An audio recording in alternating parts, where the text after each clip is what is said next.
utokao juu. Ndugu zangu, nataka niwaambie, Mungu alipotuokoa, kusudi lake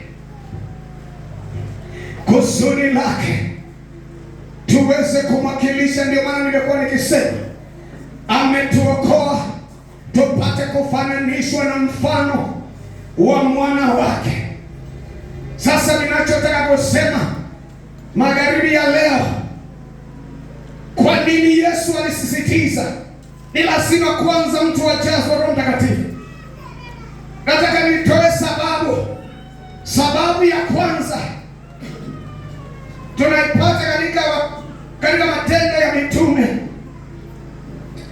sura ya 19. Matendo ya Mitume 19, maandiko yanasema mstari ule wa 13, baadhi ya Wayahudi. Matendo ya Mitume 19:13, baadhi ya Wayahudi wenye kutangatanga, hizo ndio sifa zao, nao ni wapunga pepo. Sifa zao zinaelezwa hata wakajaribu kutaja jina la Bwana Yesu juu yao waliopagawa na pepo wachafu, wakisema na waapisha kwa Yesu yule anayehubiriwa na Paulo. Walikuweko wana 7 wa Skewa, Myahudi kuhani mkuu, waliofanya hivyo. Yule pepo mchafu akawajibu akawaambia, Yesu namjua na Paulo namfahamu, lakini ninyi ni akina nani?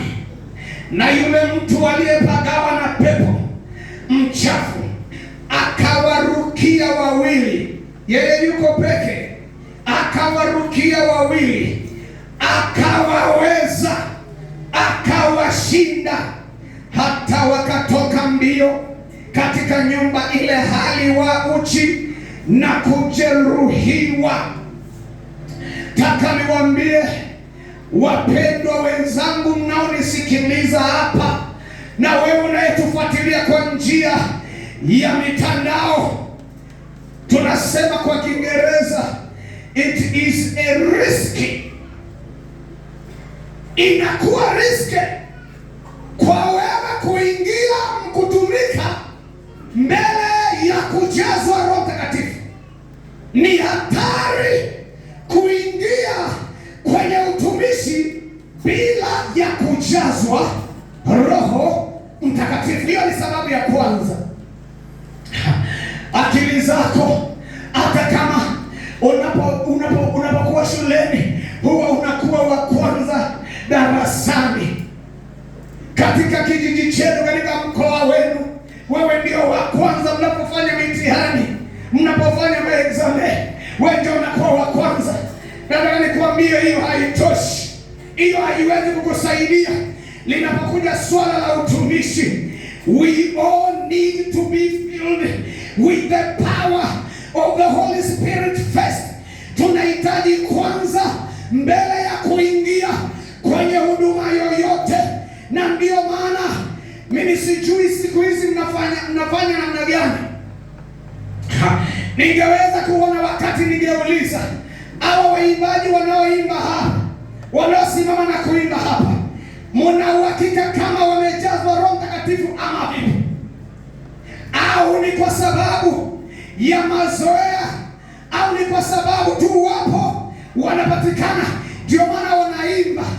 Lakini tunaona hapa ni hatari kuanza kusimama kwenye utumishi wakati hujapokea uwezo utokao juu. Kwa nini? Kumtumikia Mungu ni kushindana na nguvu za giza. Kumtumikia Mungu ni kuvunja ngome za shetani. Kumtumikia Mungu ni kupambana na wakuu wa giza. Kumtumikia Mungu ni kusimama kinyume na wachawi, ni kusimama kinyume na wakuu wa anga. Hiyo ndiyo maana ya utumishi. Hiyo ndiyo iko nyuma ya utumishi. Utumishi sio cheo. Kumtumikia Mungu sio cheo, sio kuitwa mzee wa kanisa, kuwa na cheo kikubwa, huo sio utumishi. Kumtumikia Mungu ni kusimama kwenye nafasi ambayo Mungu angesimama. Unasimama mwenyewe, kwa maana ya kwamba kile ambacho Mungu angekifanya mwenyewe anakupa hiyo heshima. Wewe ndio usimame kwenye nafasi yake. Ukifanya hicho kitu, unaweza kuona jinsi ambavyo kwa akili zako na kwa nguvu zako hata huwezi kujaribu kuyatimiza yale mambo ambayo Bwana anataka tuyaweze kuyatenda. Ndiyo hapa tunasema bila ya Roho Mtakatifu sisi hatuwezi. Yesu alisema, bila mimi ninyi hamwezi lolote. Bila mimi, bila kuwezeshwa na mimi, bila msaada wangu ninyi hamwezi neno lolote. Na msaada ambao Mungu ametupa, ameutengeneza ili upate kuwa karibu na sisi, ni pale tunapopokea nguvu za Roho Mtakatifu, ndio tunaupata huo msaada. Hata tukikutana na kitu gani, wakati wa huduma, wakati wa utumishi, tukikutana na majaribu ya namna gani, kama Roho Mtakatifu yuko ndani yetu, hakuna pahali popote tutakapokwama. Tutasonga mbele, haijalishi kuna upinzani, haijalishi kuna opposition ya namna gani, lakini kama Roho wa Bwana anakaa ndani yetu, haijalishi upinzani utakaoinuka, kupenya tutapenya tu, kuendelea mbele tutaendelea tu, kuinuka tutainuka tu. Hata kama mtu anasema hapana, lakini kama Roho wa Bwana yuko ndani yetu, hakuna anayeweza kusema hapana. Ni nani anayeweza kushindana na Mungu? Ni nani anayeweza kushindana na Mungu? Ni nani anayeweza kushindana na Mungu?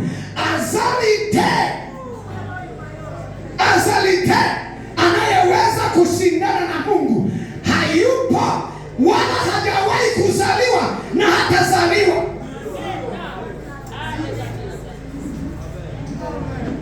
Mungu tunayemtumikia anaitwa Jehova Sabaoth, Bwana wa majeshi.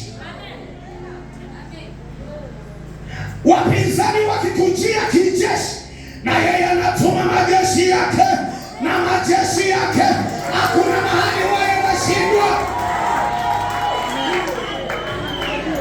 Maadui wakikujia kwa magonjwa, yeye ni Jehova Rafa, Mungu anayeponya. Anakuja kwako, anatuma uponyaji kwenye afya yako, unarejeshewa afya yako. Oh my God, oh my God. Ukiishiwa maji, yeye ana uwezo wa kutokeza maji kwenye mwamba. Hata mwamba, kwa sababu ya huyu Mungu, unaweza ukatoa maji. Mwamba unaweza ukatoa maji. Mwamba unaweza ukatoa maji. Ukiishiwa chakula, yeye ni mkate wa uzima.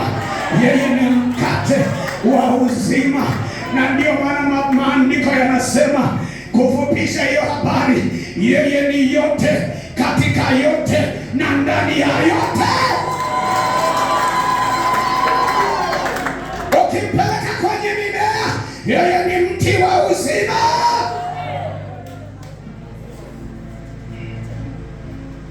Ukimpeleka kwenye miamba, yeye ni mwamba wa kale, ni mwamba wa milele. Yesu mwamba wa kale, kwako ninajificha, maji yale na damu kutoka bavuni yaweza kuniponya, mwili sina roho. Yeye ni mwamba wa milele, yeye ni mwamba wa milele. Mtunga Zaburi akasema, umenisimamisha kwenye mwamba usiotikisika. Nimesimama kwenye mwamba. Yeye anafananishwa na mwamba. Na Yesu wakati anafundisha akasema, wakati anafundisha juu ya zile, anafundisha juu ya kujenga, aliyejenga juu ya mchanga na aliyejenga juu ya mwamba, na mwamba ule unamwakilisha yeye. Ukijenga juu ya mwamba, hata kama dhoruba zitakuja namna gani kwenye maisha yako, hata kama dunia ibadilike namna gani, itabadilisha rangi za namna mbalimbali, itakuacha wewe umesimama kwenye mwamba, maana yeye ni mwamba wa milele. Na tunapojazwa Roho Mtakatifu, hakuna kitu kitaweza kusimama mbele yetu na kikatupinga, kwa sababu ndani yetu imo nguvu ya uungu unaoweza kupenya popote. Hiyo ni sababu ya kwanza. Kumtumikia Mungu ni hatari. Kabla hujapewa uweza utokao juu, ni hatari. Tumeona hao wanawaskewa, mapepo yakawapiga makofi, piga ngumi, piga mateke, chana na nguo, wakakimbia. Sijui kama na huku imewahi kutokea. Mnaenda kwenye utumishi kwa mazoea, hamjajipanga vizuri kiroho, mnafika kule. Kwetu imewahi kutokea, kwaya imeenda kwenye mkutano wa injili kuhubiri, kuimba pamoja na mhubiri. Usiku walipolala, asubuhi wanaamka wamelala nje, alafu wamepakwa mavi.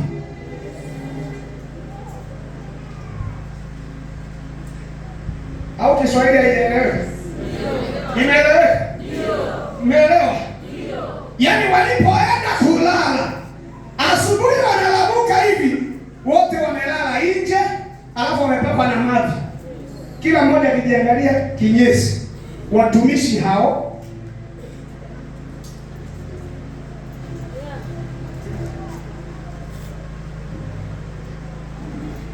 sijui kama mnalijua hili, wachawi na waganga wanatoa dhabihu kupata hizo nguvu. Wengine wanaua watoto wao,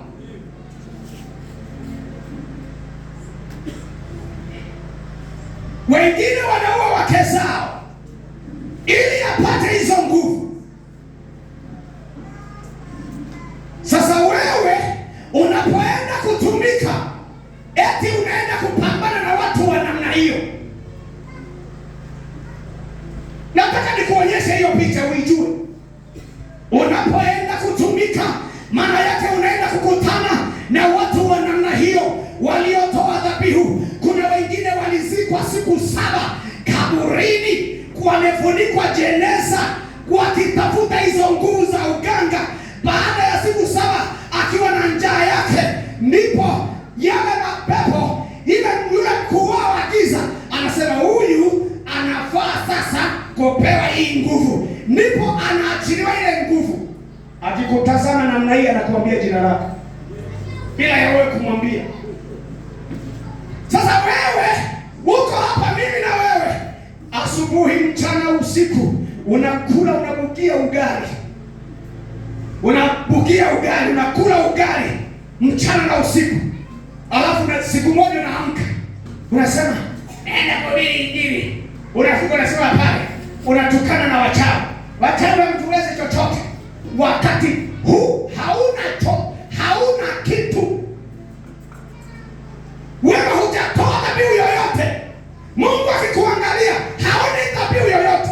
Ninasomea jana andiko, Mungu hufanya agano kwa dhabihu. Mungu huwa anaangalia sadaka uliotoa, umejidhabihu kiasi gani, ndipo aweze kuachilia kiwango kikubwa cha nguvu yake juu yako, ili uweze kupambana na majeshi ya pepo wabaya na kuyasambaratisha kwa neno moja. Unahitaji uwe umejidhabihu, na wewe unajipeleka tu. Mimi ni wasepake, tunakuja kuhubiri injili hapa. Unasimama namna hii, Kuna kwaya nyingine waliposimama kuimba, sauti zote zikapotea. Wako jukwaani wanataka kuimba hivi, sauti zimepotea. Kwa nini? Unaopambana nao wao wanajua kanuni, wanajua siri ya kujipatia uwezo wa kuwapa nguvu na mamlaka ya kutumika kwa upande wao. Na kwa hiyo hata sisi, ili tuweze kupambana na wao, na sisi tunapaswa tuwe tumejidhabihu. Itoeni miili yenu kuwa dhabihu takatifu iliyo hai, ili kwa dhabihu hiyo Bwana aachilie neema yake, aachilie nguvu za Roho Mtakatifu juu ya maisha yenu, ili mpite mahali msiwe kwenye riski yoyote mkisimama na adui akaanza kuwashambulia. Bwana akikujaza Roho Mtakatifu ukasimama na hizo nguvu, ni sawa na panzi akiwekwa ndani ya chupa. Kuku akiangalia chupa anamwona panzi, lakini yuko ndani ya chupa. Kuku anasema chakula hiki hapa. Anakuja kudonoa namna hii, anakutana na chupa, panzi hampati. Nguvu za Mungu ni sawa na chupa. Nguvu za Mungu ni sawa na chupa ambayo tukizipokea tunafichwa ndani ya chupa. Mapepo yakitaka kuja kukudondoa yanakuona, lakini yakitaka kukudondoa hayakufikii, maana wewe umefichwa.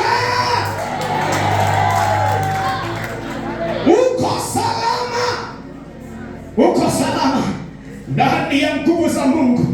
Tunalindwa na nguvu za Mungu. Ndiyo maana Yesu alisema, kaeni kwanza Yerusalemu mpaka mtakapopokea uwezo utokao juu. Hiyo ni sababu ya kwanza. Sababu ya pili, kwa nini tunahitaji kujazwa na Roho Mtakatifu? Tukasoma katika Marko sura ya ile ya mwisho, Marko sura yake ya mwisho, maandiko yanasema ule mstari wa 17, chapitre ya 16,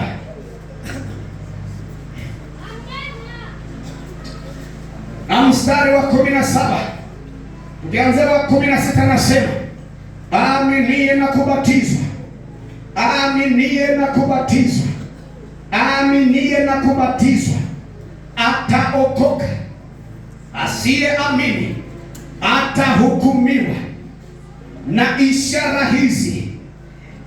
ishara hizi zitafuatana na hao waaminio: kwa jina langu watatoa pepo, watasema kwa lugha mpya, watashika nyoka, hata wakinywa kitu cha kufisha hakitawadhuru kabisa, wataweka mikono yao juu ya wagonjwa, nao watapata afya. Hapo ni Yesu anawaambia kabla hawajapokea uwezo utokao juu. Anawaambia watakapopokea uwezo utokao juu, ishara kadhaa anazitaja hapo, akawaambia hizi zitafuatana na nini. Ishara ya kwanza, mtatoa pepo. Andiko hili watu wanalitafsiri, mara nyingi watu wanalitafsiri kwa kusema, yani tutazitoa pepo kwa wengine, alafu na ishara zitafuatana hao, kwa jina langu watatoa pepo. Hiyo ni ishara ya kwanza. Ishara ya pili, watasema kwa lugha mpya. Mimi huwa nitafsiri hivi: ishara ya kwanza, ukimwamini Yesu, wewe pepo zikutoke kwanza. Pepo zikutoke wewe kwanza. Matendo 2:38 anasema, Petro alipoulizwa tufanyije ndugu zetu, akajibu hivi, tubuni mkabatizwe kwa jina lake Bwana Yesu kwa ajili ya ondoleo la dhambi, alafu baada ya hapo nanyi mtapokea kipawa cha Roho Mtakatifu kama sisi, kwa kuwa ahadi hii ni kwa ajili yetu na watoto wetu na watoto wa watoto wao na wote walio mbali na watakaoitwa na Bwana wamjie, wakiwemo wanasepaka wa Kishadu. Kwa ishara ya kwanza pepo zikutoke, zikisha kutoka ujazwe Roho, useme kwa lugha mpya. Halafu baada ya kusema kwa lugha mpya, ndipo kunywa vitu vya kufisha ukinywa baada ya kujaza Roho Mtakatifu havitakudhuru.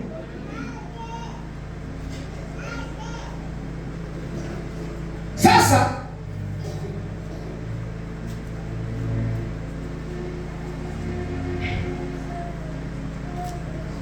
siku hizi tuko na probleme moja mu makanisa zote. Tuko na Wakristo ambao kazi yao ni wana masikio yao yanawasha. Ni wapi kuko mtumishi yule ana upako kabisa, anakuwa fasi ipi? Masikio yetu tunataka kusikia pale kusantre ile. Huko mtumishi moya akifanya kitu hivi tu namna hii, unadondoka chini. Tukisikia hivyo, kesho wote tumepanga mstari tunaenda pale. Ni ugonjwa ambao leo kanisani upo, lakini ugonjwa wenyewe umesababishwa na sisi wenyewe. Hata tusionee upande mmoja. Sisi wote tumesababisha hiyo hali iwe hivyo. Kwa nini? Kwa sababu makanisani kwetu kuko kimya mno. Ule mtembeo wa nguvu za Mungu haupo kwenye makanisa yetu. Zile ishara ambazo zilitakiwa kufuatana nasi hazipatikani kwa urahisi kwenye makanisa yetu, na hiyo ndio inatuma watu wakisikia mahali fulani kuko na wanakimbilia kule. Lakini Biblia inasema sisi sio watu wa kufuata ishara. Ishara zinatufuata sisi.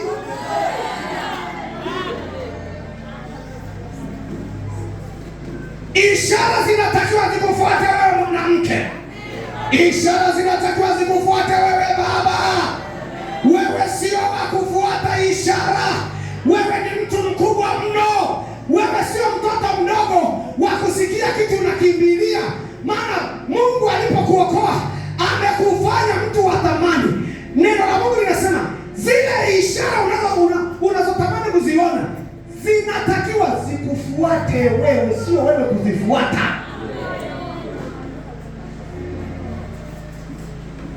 Na sasa sababu ya muda, ngoja nieleze kitu kimoja, ya kwamba kwa nini Yesu alisema na ishara hizi zitafuatana na hao waaminio. Ni kwa sababu huo ndio utambulisho, hiyo ndio identite ya mtu anayemwamini Yesu. Mtu anayemwamini Yesu, ishara zinafuatana naye, ishara zinafuatana naye, ishara zinafuatana naye. Mtoto wako akishikwa na homa pale nyumbani, wewe sio mtu wa kukamata telefoni na kuanza papa paste, mtoto hapa anagonjeka. Wewe sio wa aina hiyo. Biblia imesema nimepewa mamlaka yote mbinguni na duniani, na hayo mamlaka nimewapa ninyi. Hayo mamlaka unayo wewe. Mikono yako ina uwezo wa kuachilia uponyaji. Mtoto akiumwa usiku, unasema njoo hapa, piga magoti, alafu unabandika mkono, maana si umejazwa Roho. Tatizo kama hauna Roho, ndio maana haujiamini, ndio maana unatafuta nimero ya pastor upige uite. Lakini kama Roho yuko ndani yako, maana yake ile nguvu, kile chanzo cha uponyaji kiko ndani yako. Ni swala tu la kubandika mkono na kusema ugonjwa nyamaza, kimya, alafu na mtoto anapona pale pale. Ishara hizi zitafuatana na hao waaminio. Hiyo ndio identity ya watu wanaomwamini Yesu. Bila ya kuziona ishara, naomba ujiulize maswali. Kama ishara hizi hazifuatani na wewe, kama ishara hizi zimekauka kwenye maisha yako, nataka nikwambie una upungufu mkubwa sana.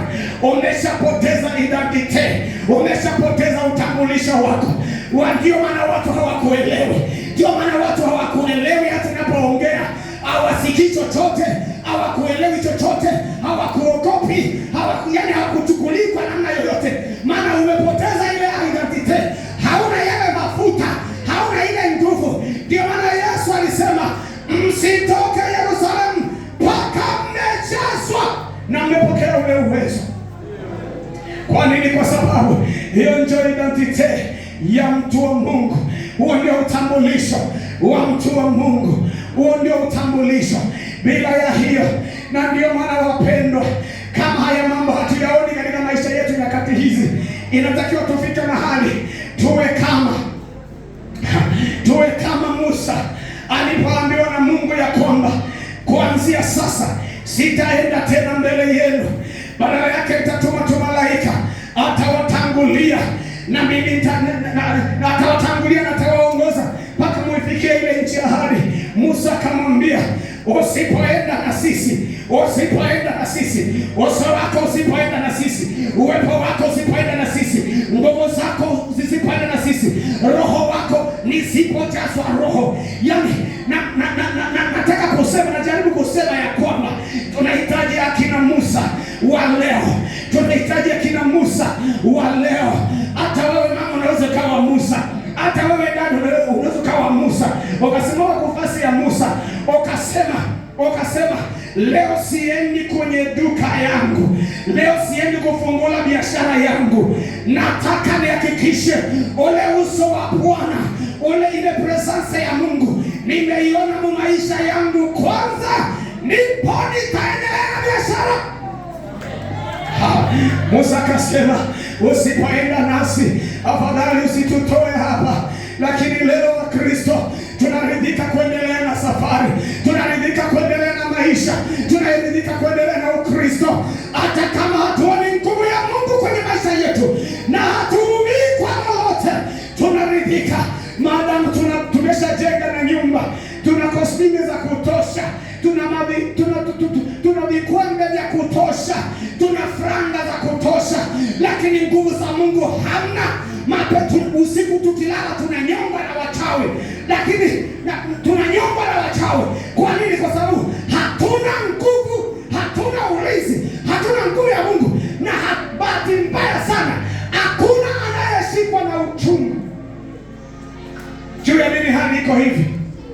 Tunakula tu kila siku, tunafurahia kunenepa, tunafurahia kuota matumbo, tunafikiri hiyo ni sifa, ni fahari, wakati watoto wetu mauti imetupandia dirishani, mauti imetupandia dirishani, mauti imetupandia dirishani, wala hakuna.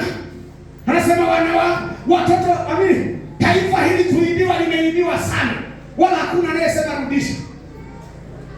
Hamna anayesema rudisha, wote tumeridhika. Ili mradi cha kumi kinatoka na sadaka zinatoka, maadamu hizo zinapatikana, hiyo tunasema hii inatosha. Hatuoni nguvu za Mungu zikitembea, hatuoni hizi ishara zikifuatana na sisi, wala haitusumbui kichwa. Lakini hiyo ndio identity ya Mkristo anayemwamini Yesu. Yeyote ishara inayoonyesha ya kwamba huyu ana Yesu, ishara zinafuatana na yeye. Hiyo ndio identity yetu. Sisi sio watu wa kawaida. Ndiyo maana ukisoma kwenye ule mstari wa 20 wa sura hiyo, nao wale wakatoka wakahubiri kote kote, Bwana akitenda kazi pamoja nao na kulithibitisha lile neno kwa ishara zilizofuatana nalo. Yesu Kristo, tusaidie sisi kanisa la leo. Tusaidie kanisa la leo. Wenzetu walipotoka, walipojazwa Roho Mtakatifu, walikuwa wakisimama tukuongea namna hii, ishara zinaanza kutokea, mambo yanaanza kutokea, mapepo yanapiga makelele, hawajasema chochote. Hicho ndicho ambacho kanisa limepoteza leo. Ule Pentekoste ambao leo tumepoteza pale Azusa mwaka wa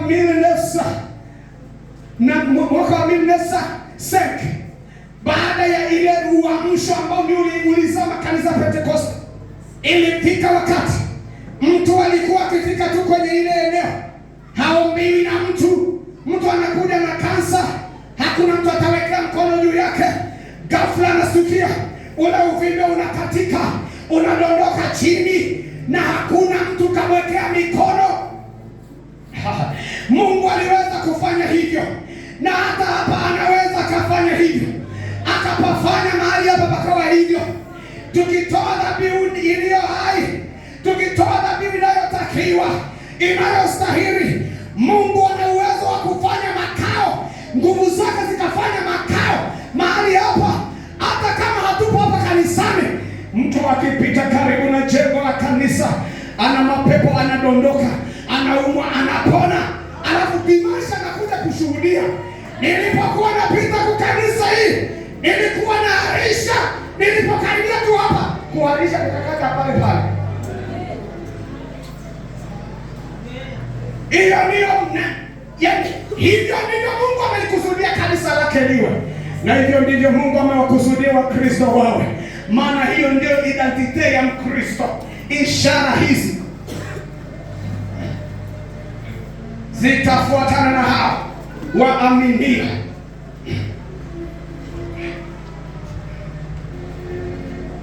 Kanisa likishaanza kupoa, tunabakia na theolojia tu na sheria nyingi za kutosha.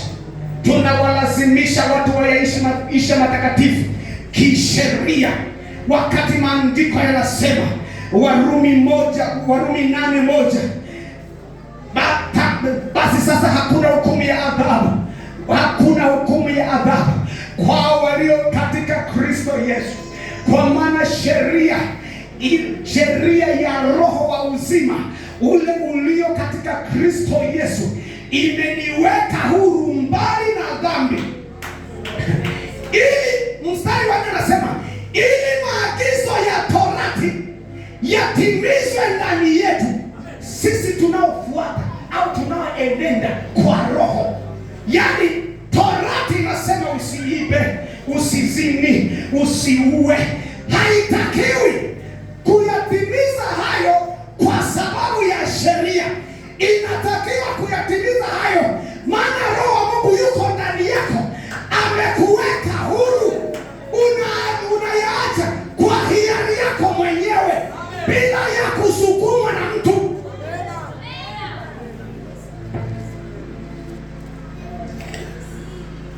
Mpaka tunafika mahali tunaweka mashemasi pale mlangoni. Mwanamke akija amevaa vibaya, mnamfunika na kanga hii. Hiyo inaonyesha Mungu wa kanisa amepungua ndani ya kanisa. Mungu wa kanisa amepungua ndani ya kanisa. Mungu akiwepo mahali, kila nafsi huwa inatambua, hapa siko sawa, hapa siko sawa, hapa siko sawa. Na wala hatuhitaji kusubiri kuita wanataka kuja kutengeneza wakuye mbele. Kama nguvu ya Mungu ipo, watakuja wenyewe, tena wanatembea kwa magoti.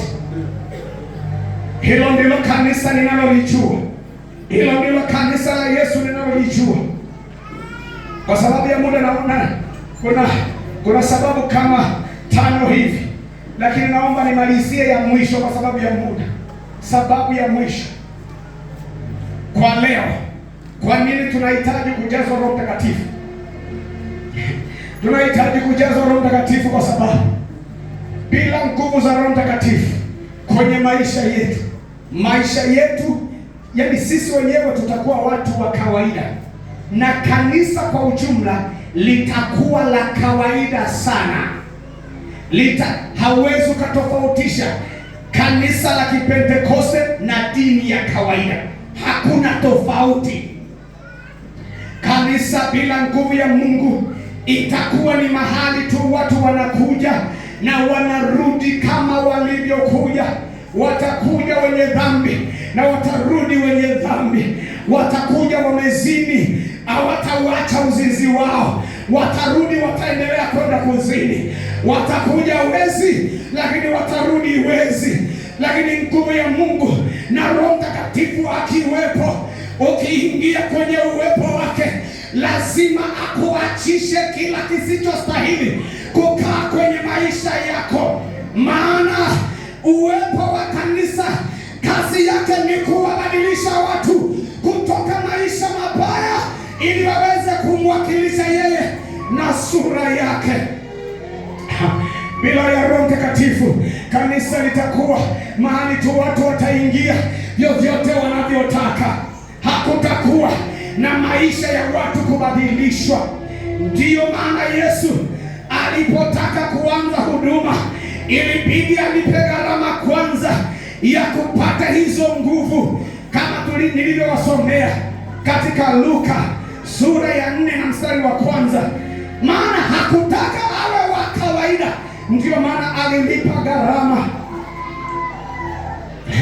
Na alipomaliza kulipa gharama, huduma yake ikawa ya tofauti. Ukisoma Luka sura ya 5 mstari wa 17, wakati Yesu yuko kwenye huduma ndani ya nyumba ya mtu mmoja, Biblia inasema hivi, Luka 5:17, uweza wa Bwana ulikuwepo apate kuponya. Uweza wa Bwana ulikuwepo apate kuponya. Baada ya Yesu kulipa gharama, Mungu alikubali ya kwamba popote atakapoenda, ataenda na yeye. Hataenda peke yake, ataenda na yeye. Uwepo ulikuwepo apate kuponya. Ndio tunasoma kisa cha mtu aliyekuwa amepooza, wakatafuta nafasi ya kumwingiza wamfikishe pale alipokuwa Yesu, wakaikosa. Wakapanda juu ya dari, wakangoa mabati, alafu wakamshusha mgonjwa wao pale ambapo Yesu alipokuwa. Na yule mgonjwa, kwa sababu uweza wa Bwana ulikuwepo apate kuponya, yule aliyepooza alienda amebeba na godoro, akatoka amebeba godoro mwenyewe. Palipo na uwepo wa Bwana, wanaokuja wamebebwa na magodoro, wanatoka wanatembea wao wenyewe na wamebeba magodoro yao. Hiyo ni kiu yangu, ni haja yangu, nifanane nawe, ni kilio changu, mimi ni kilio changu, ni haja yangu, nione kanisa likifanana nawe, lifanane nawe. Ndiyo maana nasema unifinyange Bwana, unifinyange kupitia mahubiri haya, unifinyange Baba, unifinyange. Wakini tazama wakuone, unifinyange. Haleluya. Na baada ya yule muujiza, ushangao kawashika wote, wakamtukuza Mungu, wakajaa hofu, manake wakamwogopa Mungu, wakisema leo tumeona mambo ya ajabu katika Luka sura ya 13 na mstari wa 10 hadi wa 17. Sitaisoma, nitaielezea tu. Yesu akaingia katika sinagogi mojawapo, sabato mojawapo, na ndani ya lile sinagogi alikuwepo mama mmoja. Maandiko yanasema alikuwa mgonjwa, ameugua miaka 18, mgongo wake umepinda, na kila sabato anaingia, mwaka wa kwanza akiwa amepinda. Maandiko yanasema alikuwa na pepo wa udhaifu, mgongo wake umepinda, ameingia kwenye hilo sinagogi kwa miaka 18, lakini kuingia kwake kwenye lile sinagogi hakukuweza kubadilisha hali yake. Kwa nini? Kwa sababu bila ya uwepo wa mwenye kanisa ndani ya sinagogi, bila ya uwepo wa Mungu ndani ya kanisa, watu watakuja wagonjwa, watarudi wagonjwa, watakuja wamechoka, watarudi wamechoka, badala ya kufanywa upya. Maana tunapokuja mbele za Mungu tunaweza kufanywa upya, tunaweza kutiwa nguvu. Kama tulikuwa tumepoteza matumaini, tukija mbele za Mungu katika uwepo wake tunapata matumaini mapya.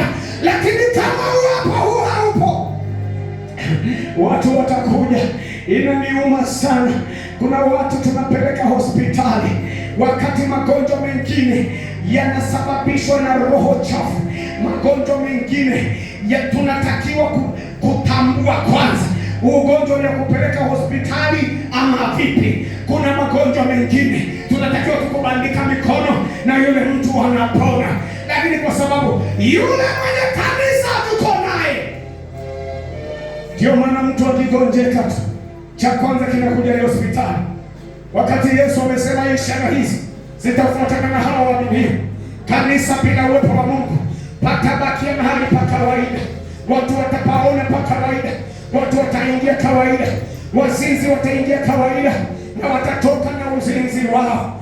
Lakini kanisa uwepo. Sasa tunaona Yesu akaingia kwenye lile sinagogi. Alipoingia kwenye lile sinagogi, jicho lake moja kwa moja likadondoka kwa yule mama, akatambua amekaa kwenye hali hiyo miaka 18. Akamfuata, akaweka mikono juu yake, alafu akakemea yule pepo wa udhaifu, na yule pepo wa udhaifu akamtoka pale pale, na Biblia inasema yule mama akanyoka pale pale. Mama wa watu, inawezekana alikuwa na sura nzuri, lakini watu walikuwa hawaioni, maana jua anatembea miaka yote, anatembea ameinama, na kanisa lipo, wachungaji wapo, washemasi wapo, washirika wenzake wapo, majirani zake wanaosali naye wapo, na wala haiwasumbui kichwa, haiwaumizi, hawasikii mzigo. Juu ya nini mwenzetu yuko hivi? Hawasikii mzigo. Kwa nini anayeweka ule mzigo asipokuwepo huwezi ukasikia? Na ndio maana tunamhitaji jioni ya leo, tunamhitaji, tumuite ashuke katikati yetu, aje katikati yetu, atupe macho, tuwe tunawaona watu kama anavyowaona yeye, tuwe tunaona mambo kama anavyoona yeye. Tukiona kama anavyoona yeye, kuna watu wengine tukiwaona tutajua huyu anahitaji msaada fulani, tutaweka mikono juu yake na atafunguliwa pale pale. Yesu akamfungua. Kwa nini Yesu anaingia kwenye sinagogi, mama anafunguliwa? Ni kwa sababu miaka yote 18 anaye mwenye kanisa hakuwepo, uwepo wake haukuwepo. Ukisoma pia Mathayo 21, Yesu anapoingia Yerusalemu kwa shangwe, anapofika hekaluni, anakuta wachuruzi wanachuruza vitu muhekalu. Hekalu ni nyumba ya sala. Badala ya nyumba ya sala kuwa nyumba ya sala, imegeuzwa kuwa nyumba ya biashara, imegeuzwa kuwa nyumba ya biashara. Na matokeo yake ile presence ya Mungu ambayo huwa inatakiwa kukutana na kanisa la Mungu ikawa imeondoka. walikuwepo viwete pale kwenye ile hekalu, lakini hawakusaidiwa chochote. Vipofu walikuwepo, lakini hawakupata msaada wowote. Yesu anapowatimua mara moja wale wanyang'anyi waliokuwa kwenye hekalu wanafanya biashara, maandiko yanasema viwete na vipofu wakamwendea mule hekaluni, hekalu lile ambalo walikuwa wanatumia, walikuwa wanaingia kila iitwapo leo, wanaingia kwenye lile hekalu. Halafu Biblia inasema Yesu akawaponya. Kwa nini? Mwenye kanisa alirejea ndani ya kanisa. Jioni ya leo, kanisa la Bwana tunahitaji ujazo wa Roho Mtakatifu, kwa sababu bila Roho Mtakatifu kanisa inabakia ya kawaida. Kanisa inabakia ya kawaida, yanabaki maneno tu, tunatomboka tu ovyo, alafu maneno yetu hayana chochote, hayasaidii chochote. Lakini Roho Mtakatifu akiwa ndani ya kanisa, naomba tusimame. Akiwa ndani ya kanisa, akiwa ndani ya kanisa. Hata jana tulisoma rakayasa repaka shalabaya kata shele baba. Roho Mtakatifu yuko hapa, Roho Mtakatifu yuko hapa, Roho Mtakatifu yuko hapa, Roho Mtakatifu yuko hapa. Hata jana tulisoma kwenye lile sinagogi la Kapernaum, Yesu alipoingia kwenye lile sinagogi, kukawa na mtu mwenye pepo mchafu. Kitendo tu cha Yesu kuwepo mahali pale, ambaye amejaa Roho wa Bwana, ambaye amejaa nguvu za Mungu, yule pepo mchafu hakuweza kuendelea kujificha, alipiga kelele pale pale. Kwa nini? Mwenye uwepo wa Bwana, Roho wa Bwana, moto wa Mungu ambao ulikuwa juu ya Yesu uliweza kuanza kumchoma huyu pepo. Ndio maana hakuweza kujificha. Kanisa letu na makanisa yetu tusiyafanye mapango ya mapepo, makao ya mapepo, maajenti wa shetani na wachawi. Tunaabudu nao, wala hawashituki, wala hawapati tabu yoyote. Mungu atusaidie, Mungu atusikie, arejeshe hiyo neema ndani ya kanisa lake. Maombi yangu ike kwako, moyo uliopondeka utadharau, ni kiu yangu ni aheru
kumwambia Bwana, mwambie Bwana, ninahitaji unijaze, nahitaji unijaze, nahitaji unijaze,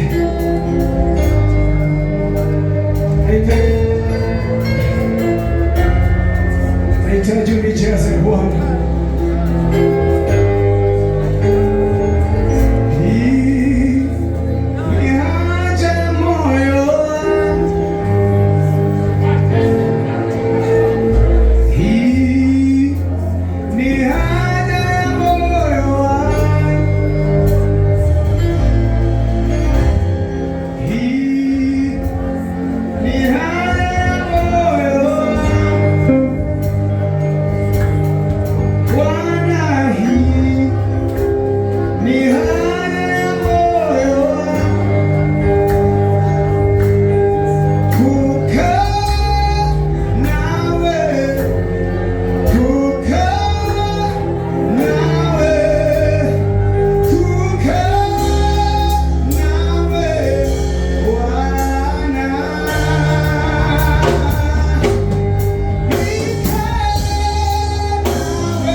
ile ya kesho. Karibu kesho saa kenda. Nimesema saa 6 tutakuwa na ndoa. Tajitahidi saa 8 tu tumemaliza. Saa kenda tunaanza mkutano wetu. Tusimame. Pastor Fernanda kaombea sadaka na kutuaga. Baba Mungu, tunayeketi mahali panapoinuka, Bwana, zabibu za wana wako tunazing'oa katika mikono yako. Sadaka hizi Bwana zikupendeze. Wana wako hawakuja mikono mitupu, wamekuja na sadaka. Bali sadaka hizi, bali wale wote walionyosha mkono, bariki kazi zao, bariki mikono yao, ila chote warusacho Kristo kipate kubarikiwa. Sadaka hizi zipande milima, zishuke mabonde, zikutangaze wewe, katika jina la Yesu Kristo, amen. Pendo la Mungu Baba, neema ya Bwana wetu Yesu Kristo na ushirika wa Roho Mtakatifu itawalike pamoja na sote, amen.